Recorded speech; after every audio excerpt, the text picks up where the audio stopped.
Hi everybody, welcome to the show.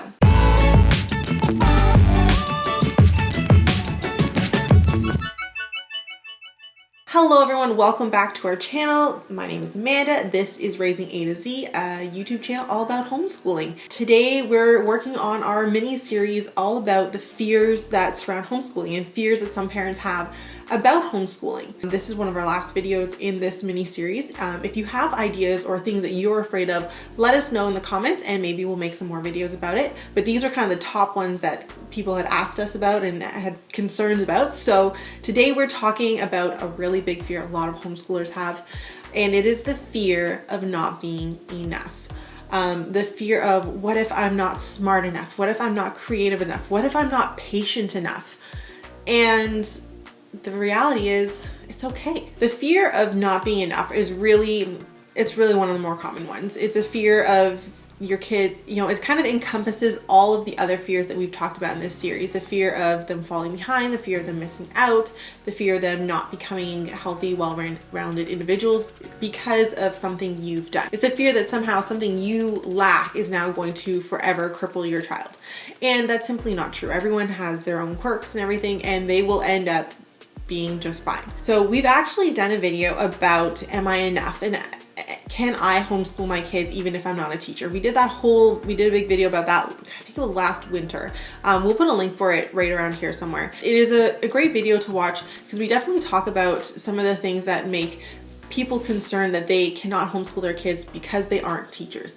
And as teachers, we always tell people that nothing in Teachers College ever prepared us to homeschool our kids. That's not what Teachers College does. And in that video, we talk about why, even though we are teachers, nothing we ever learned in Teachers College ever prepared us for homeschooling. And we also talk about how you are the best teacher for your child and why. So if that's something that you want to know about, definitely you'll want to check out that video. But today we're going to tackle kind of those three questions I started with. What if I am not smart enough? What if I'm not creative enough? And what if I'm not patient enough? Because I think those are three really big concerns a lot of homeschooling parents have. So first question, what if I'm not smart enough? That is a really common fear of a lot of parents. Like, what if my kid finds an interest that they love and I know nothing about it? Or what if my kid is really, really into math and I don't know how to teach grade 6 math, or I really struggled with math in school. How am I going to teach them? That's okay. It's a really common fear. And I think the biggest thing you can remember is there's a lot of resources out there to help you educate your kids at home. You can use the teacher's manuals that come with your programs or curriculum that you may purchase. There's YouTube. YouTube's a great place to find information, videos, documentaries, all kinds of stuff. There are books and there's a library. You can use experts, specialty programs, apps, things like Khan Academy for math. There are so many different resources out there that regardless of your child's ability or interest, you can probably find something to help them learn. The other thing I always tell parents is you don't need to be an expert in everything, but the biggest thing you can do with your kids is to learn with them. So if they're really into rocks, it's great if you can jump in and start learning about rocks with them. A, you'll learn something cool, and B, it's really great for kids to see their parents not know things. I just had this conversation recently with a new homeschool mom who was saying she was doing a puzzle with planets on it and her son wanted to know what planet was the blue one. And so she ended up going on this I don't know, when YouTubed it, Googled it, looked it all up, and then she told him and she was like, yeah, she's like, well, I guess I have to learn about planets now. I said, or you could say, hey, I don't know. Let's go figure it out together. And I think there's such an amazing thing when kids realize that their parents don't know everything, and then you're actually teaching them how to learn, which I always say is the biggest thing that we as homeschoolers do, is we teach our kids how to learn and not just shoving facts down their throats, right? And then let's say you get to a point where you're like, I really can't do this math anymore, or I really don't know what to do here. There are so many products and programs out there that you can take advantage of. You could outsource it to a tutor or a program like Khan Academy where we're teaching textbooks or something like that. They're doing all the teaching for you. You're just making sure the kids get the work done. There are a lot of classes and programs that you could say, oh, we're just going to take just this one course or just this one class and go like that. So then you don't actually have to do all of the teaching yourself, especially if it's something that you just really struggle with. That's a great option for people out there. So you don't have to know everything to homeschool your kids. And there might be things that you really know a lot about that is not taught in schools, and that might be even more valuable to your children. There's a lot of things that aren't taught in schools that maybe you know a lot about, and you can teach those things to your kids as well. So don't discount the knowledge you already have as well. Question number 2, what if I'm not creative enough? That's a big concern a lot of homeschoolers have. They're not really into arts and crafts. They can't paint or draw worth squat. And they also struggle with ideas of like activities, hands-on things, unit study topics, like where do I get these ideas? And I just can't come up with the things that are exciting and fun and creative to do with my kids. Like, it's just not my strength. That is what the internet is for. I am a big believer of you don't have to recreate the wheel and beg, borrow, and steal. There are amazing resources out there that have already been created for you. You can find entire unit studies that have like tons of worksheets if you want. If that's kind of your style, we have a whole video on building a unit study. You can find that here. I'm a huge fan of Pinterest. I'm on Pinterest quite often looking up ideas, and it's really simple. Pinterest is a search engine just like Google, and you just type in maybe a topic or a theme or keywords, and it'll start propagating ideas for you. And then just pick things out as you see them and as you like them, and try them out. Like, it doesn't have to be crazy and expensive. It can just be like, oh, we're gonna try this paper craft here, or we're like, that's a really cool unit there, or oh, I never thought of putting like things in ice and seeing the rate of melting. Like, there are so many different ideas that you can find, and they're all on Pinterest. I think Pinterest is a really great resource for homeschoolers. If you're not on it, I highly recommend it. It's a free search engine. And it's fantastic. Another great thing that I do is I keep a running list in my phone of ideas and things that I've seen other people do. So I'm pretty active on social media like Instagram and Facebook. You should follow us. And I'm always following other homeschoolers and seeing what they're doing, what they're coming up with, different activities. So I save a lot of those things like in the save section of your Instagram or on Facebook. I also keep a list on my phone of like topics, unit studies, activities, books that I've seen other people do and that they really highly recommended. And that way, like when I'm like, oh, I don't really know what to do, I kind of have like a whole bunch of ideas that are ready to go and like awesome ideas for like farther down the line. So like, for example, I have a whole like some ideas of someone who was doing a unit study on like Greek mythology and Greek classics. And so like I have some of like the books that she had been using for that, some of the activities she had done. And so I just have like a couple of those like just notes jotted down in my phone so that when time comes that maybe my kids are interested in that in 4 or 5 years, I actually have that and I don't need to rethink it and try to like come up with new ideas. So don't be afraid to beg, borrow, and steal ideas from others, and Pinterest is your best friend if you are a homeschooler. And the last question we're going to tackle about not being enough is, what if I'm not patient enough? What if I get frustrated with my kids? Here's a secret. You will.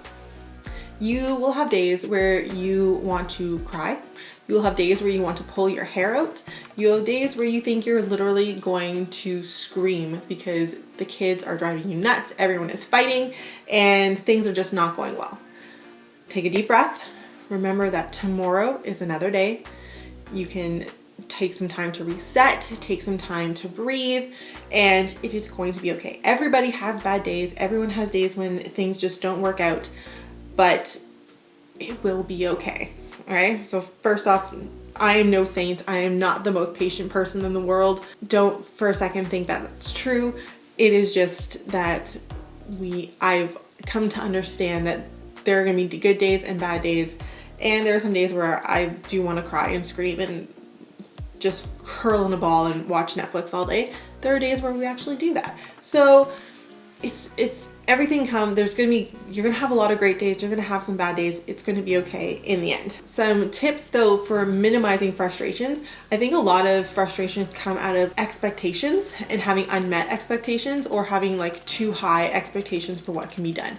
So some of my biggest tips for if you feel like every day that you're homeschooling it's getting frustrating and you're getting frustrated, here are some of my biggest tips for like alleviating some of that. Number one, focus on only 1 to 3 subjects a day. There's a lot of time in a school year and a calendar year. You don't need to spend hours and hours every day doing all, 7 or 8 subjects that you want to tackle. There's really no need for it. Especially since when you're homeschooling, you're doing it in such a small group, you need less time to homeschool. So, your 30-minute math lesson is probably the equivalent of like 3 or 4 days of math instruction in a public school system. Take that as it may, I would only recommend doing 1 to 3 subjects a day. That's kind of what we max out at. And I think that way you're not overwhelming yourself and you're not overwhelming your kids. Speaking of overwhelming kids, keep your work blocks really short. If you're a seat work person, short work blocks. I've seen some parents who put out that they're like, oh my gosh, my kids are really giving me a hard time. We sat down and we did 3 hours of school this morning, and like we still have another hour to go. 3 hours is a ridiculous amount of time, especially if you have younger children. I recommend that you have no more than like 15 to 30 minute work blocks for kids under the age of grade 3. And then maybe 30 to 40 minutes higher than that. And between those work blocks, you do something totally different. So maybe you do like 30 minutes and you're doing your language and your math, take a break, go do something else, and then come back for science later.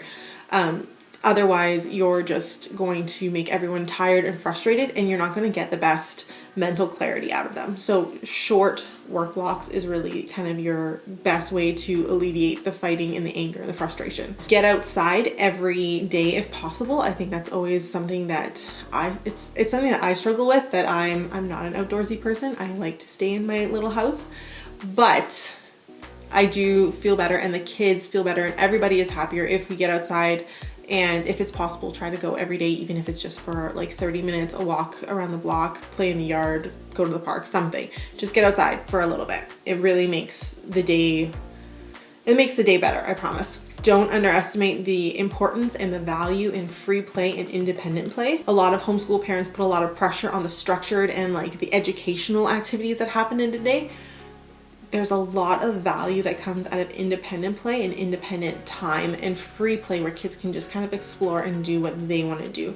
And so we do very little workbook and we do a lot of free play during our day. And I think if you're struggling with having your kids and they're like really fighting with you and struggling with getting the work done, maybe it's time to cut back on the work and give them some more independent playtime and free time. And lastly, self-care as a homeschool mom is super important. I'm not talking bubble baths and painting your nails. I'm talking about like taking a few minutes to have your cup of coffee in the morning, making sure that you're eating properly, making sure that you're getting enough water, making sure that you have a plan for like what your meals are going to be. Like that's a big one for me. Is I struggle if I don't know what I'm cooking today. It stresses me out all day, and then I'm like really short with the kids. So having a plan of what we're gonna eat for the week is a big thing for me. Like having things that are planning and thinking of the things and doing the things that make you happy and that help alleviate your stress. Those are all self-care things. And I think when you're homeschooling and you're with your kids all day, it is super important that you take the time to make those things happen in your life. Whether that, like I said, whether that's meal planning, taking some time to read or drink your coffee in peace in the morning, like you do what you need to do to take care of yourself. Like I said, those are kind of the big what if I'm not enough questions that we get a lot of. And I hope that this video has kind of helped alleviate some of those fears. And I hope that you realize that you are enough to educate your kids at home. If you like our video, you can subscribe and click the bell. We put out a new video every Monday. And make sure you follow us on Instagram and Facebook, because that's where we post all kinds of cool stuff every day, talking about our lives and what we're doing. Thank you so much for watching, and we'll see you guys next time. Bye.